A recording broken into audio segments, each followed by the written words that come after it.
Hey you guys, I'm back with another vid. I'm gonna be reacting to Digital Foundry's tech review. I mean, these guys go in when they talk about tech information. They know they stuff. Um, I'm really trying to see. I want to see the performance, like the frame rates and stuff like that. I just want to see what their take is on this. And yeah, let's without further ado, let's just see what they got to say. Cause I know they're gonna give a thorough breakdown of this game that's gonna be releasing, I think either tomorrow or the second. Somebody correct me down in the comments. I'm not too sure.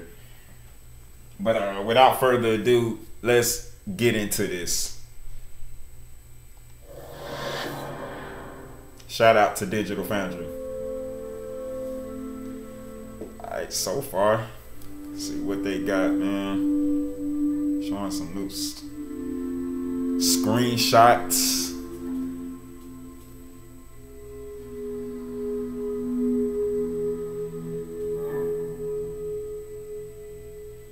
The idea of reissuing landmark titles has been with us since. So with them showing Nintendo GameCube, what's this got to do with the number of re-releases Zelda, steadily increased over the last Gears of War? They come in many forms: remakes, remasters, emulation, and more. But the goal is the same: enable a new audience to experience a beloved game on Tony Hawk. Platforms. What do they got to do with it? As technology marches forward, however, the discussion around this topic has expanded to include an element of uncertainty.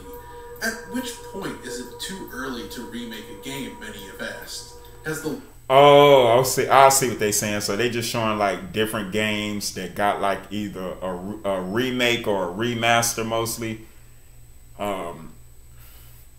Remasters, I mean, it's good, you know, to see the game gets like a more visual, clear image, frame rate. I mean, remasters are good.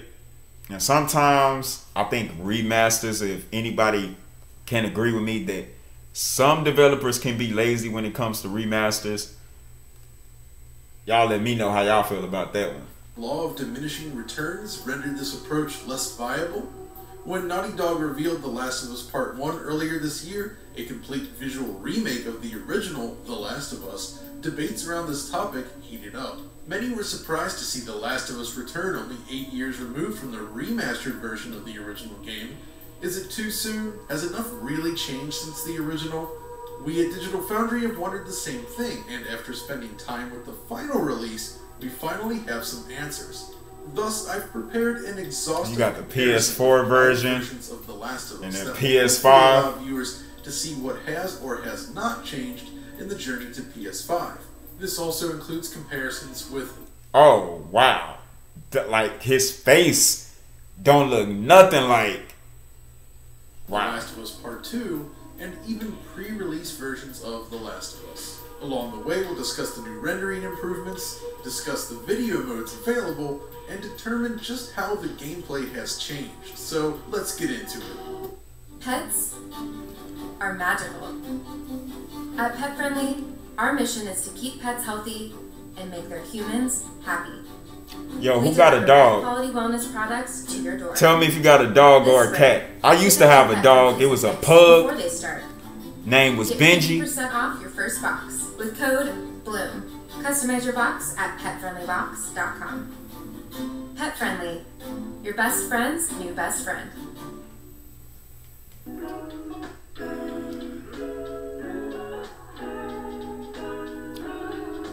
Sorry about the ads, y'all. I think I can skip this one so we can get into the...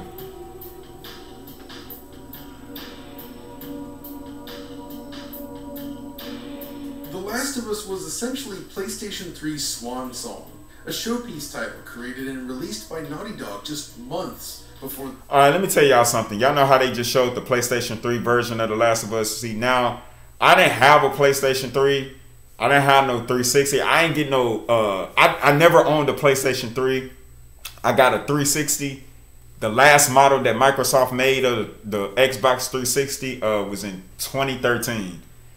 I think it was called the E version or something like that. Y'all correct me if I'm wrong, but it kind of looked like the Xbox One.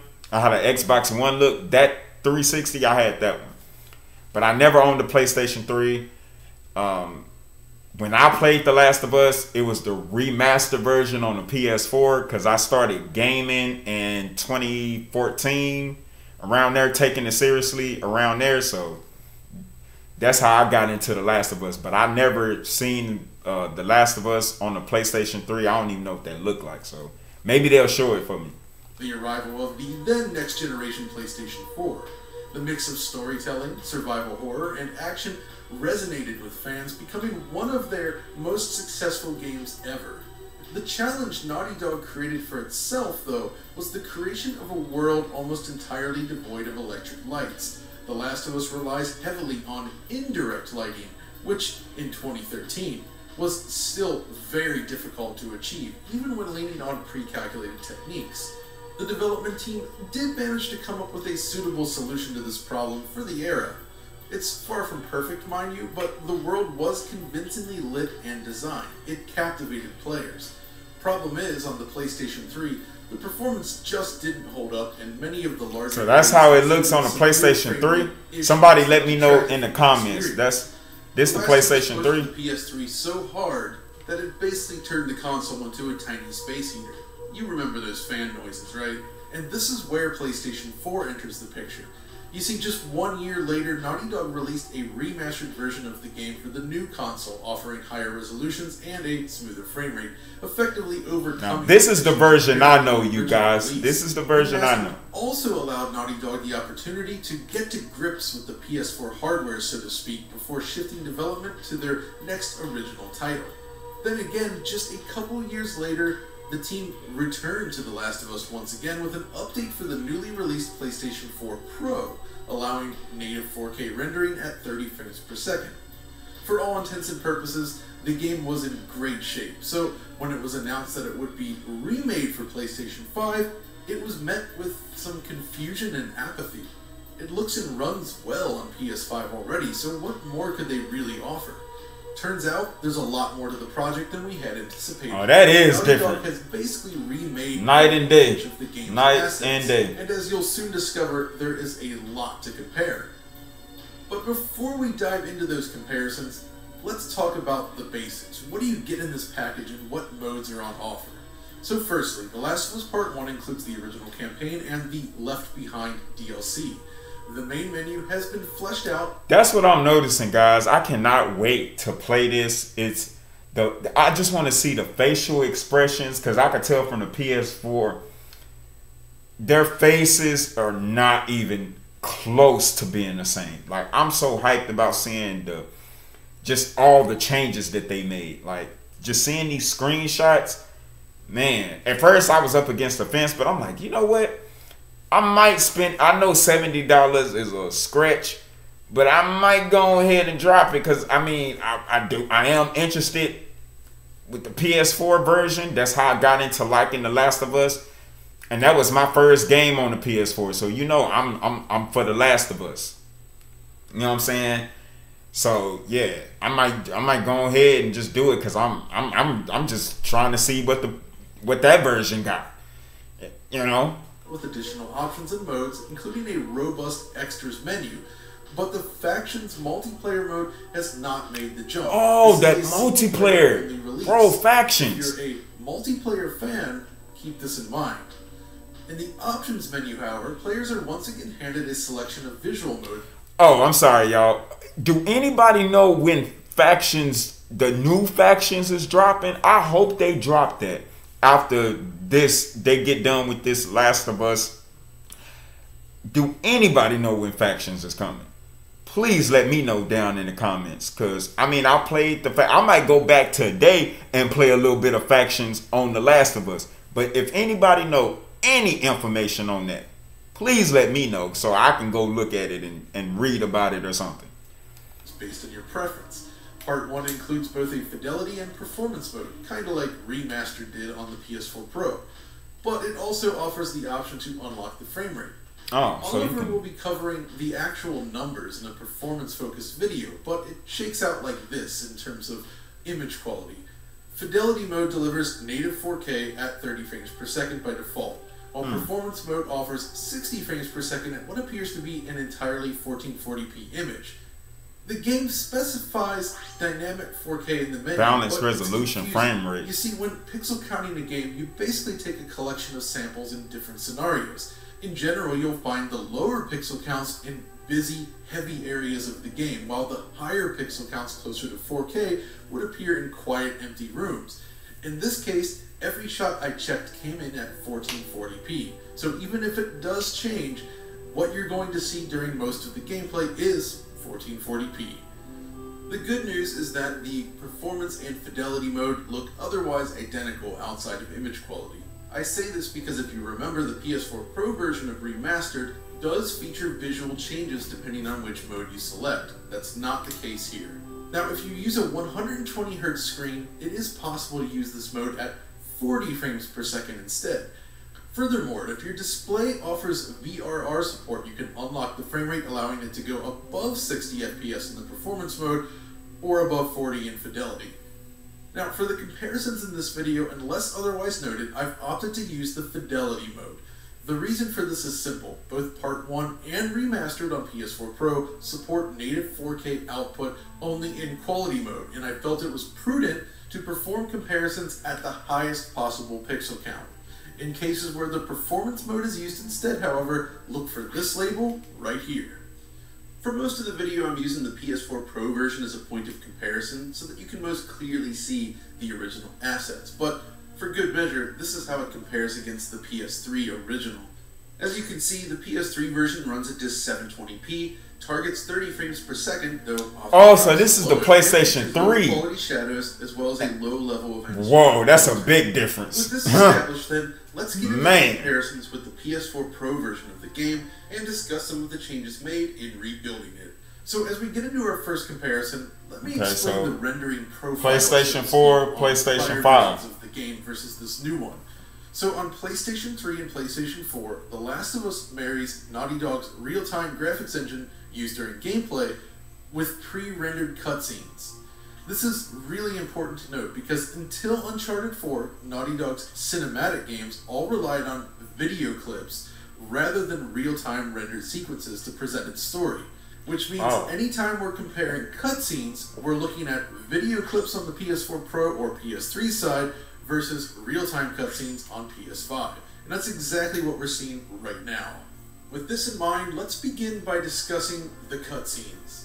In addition to moving from pre-rendered video to real-time sequences, The Last of Us Part 1 features noticeable improvements in terms of character rendering, effects work, such as depth of field or motion.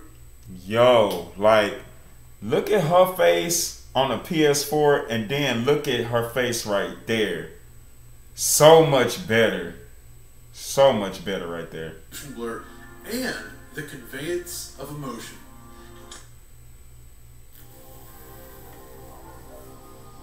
Sorry about the ads. Y'all know it's YouTube.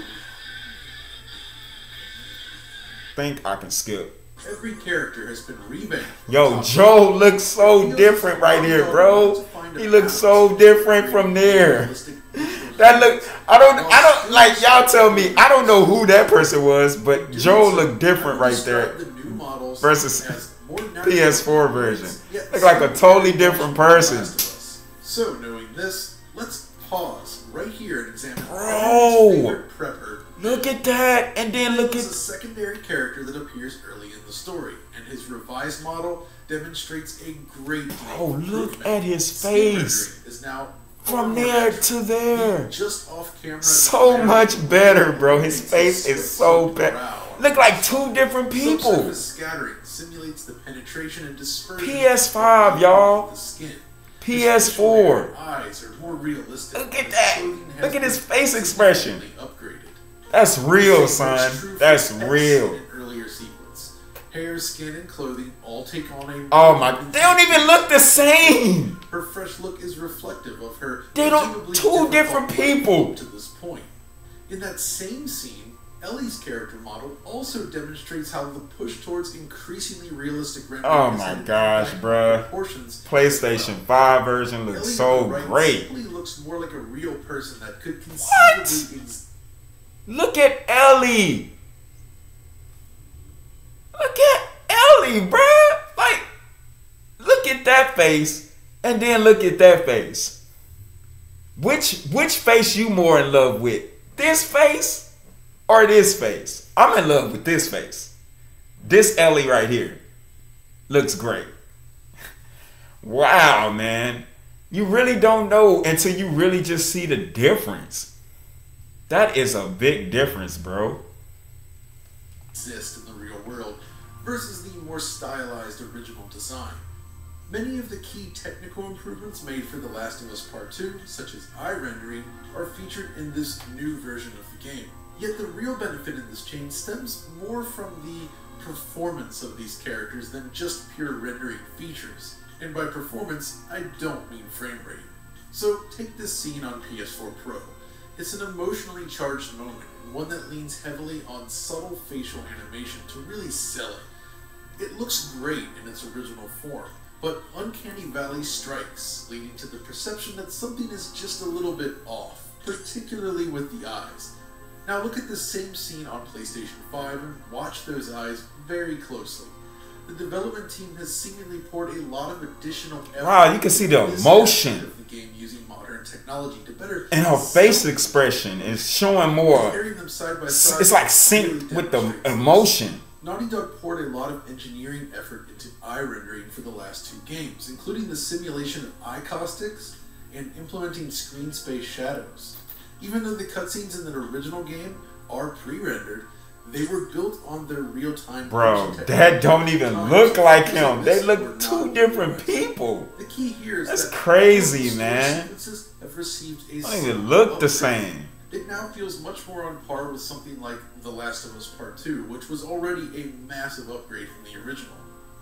There's also another benefit to switching to real-time cutscenes. The transition between gameplay and cutscene is now far more seamless. In the original version, there's a stark black screen between gameplay and cutscene.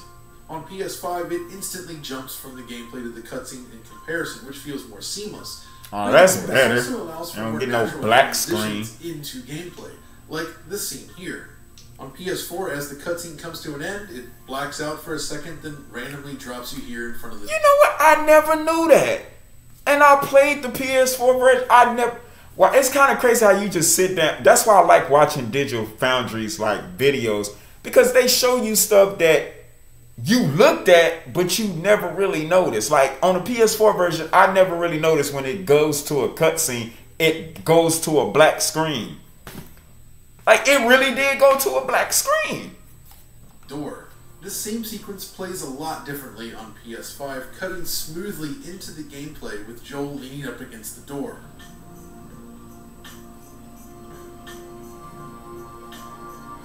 But there's more. Cutscene direction has also received numerous tweaks. While many follow the same basic structure and flow, new camera angles are often used and animation tweaks are present. Lens simulation is enhanced, with motion blur shutter speed now correctly tuned for different frame rate options, unlike The Last of Us. Yo, this is so great. I'd love to see this. Far more cinematic. Furthermore, the precious few scenes that were actually real-time on PS4 and, by extension, PS3 have been completely remade. Now, my thing is, I said that it didn't need a remake because the PS4 version looks better. But now I'm starting to see what the developers was probably envisioning their game to. I think it was more of, this is how we really wanted The Last of Us Part 1 to really look like and be like. But with the hardware that we had to work with at the time, we just couldn't make it look like that. And now we have a chance to make it look like it should have looked like we always envisioned. And I think that's what's going on here. I think that's why there's being another remake or whatever. And I'm thinking they always probably wanted to do that. And once they got the technology to make the game look and play at its complete best, they're taking the opportunity to give us that. Now I'm starting to understand. Y'all let me know what y'all think, you know, down here in the comments. But I mean, this vid is like 50 minutes. I don't want to hold y'all too long in the vid. I just wanted to give like a little reaction to the comparison from, you know, PlayStation 3, PlayStation 4, and then into, you know, PlayStation 5. It looks great. It looks amazing. I cannot wait to play this. I don't know if it's, I think when I looked in the store, it says September 1st. But if it ain't, I don't know if it's coming out tomorrow, but if it is, somebody correct me if it's tomorrow or the 2nd. I hope I don't have to wait. Y'all let me know y'all gonna be picking this up, or y'all excited to see the different changes and just enjoy the story once more. Let me know all that down in the comments. Don't forget to hit that notification bell. Subscribe to the channel. That will deeply help me out, and I will be forever grateful. Do not take anybody for granted that hit that subscribe button. I appreciate you for that. But until the next video, you guys, I'll see y'all soon. Peace.